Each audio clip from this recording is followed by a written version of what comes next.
When you come to work here on your first day, first thing you'll get is some work instructions.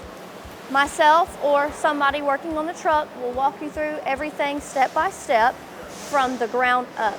Any tools you need, we are able to supply them and help you with them.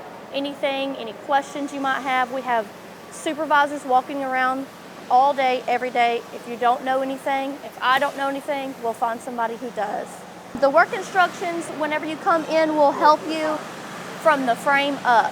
It will show you every part number. It will show you every bolt size that you need, what hydraulic line gets ran to what manifold, because you're running right through the back of the truck.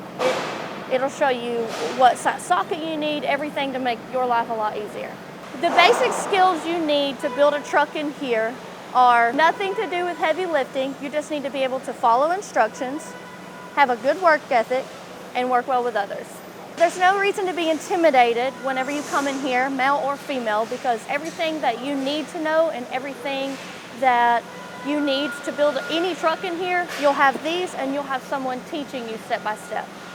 It's not just a man's field. Any woman can come into Schwarze with the right attitude and a passion of working hard, and you won't fail. Women are more attention to detail. Women find problems and usually have, resourceful reasons to fix problems that sometimes men look over just by doing day-by-day things. As a woman myself, I actually came in and they wanted me to be on the S line, and I said, no, I want a more strong, strict, hard to handle truck. So they put me on the most complex truck in the building, and I actually had to end up building a bunch of them, and I am the first woman line lead in the building.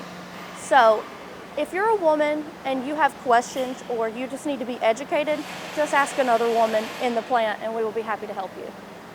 The GS simply is building a frame up, adding everything to it, following your work instructions, getting the container from Australia, shipping it across the sea, and you're done.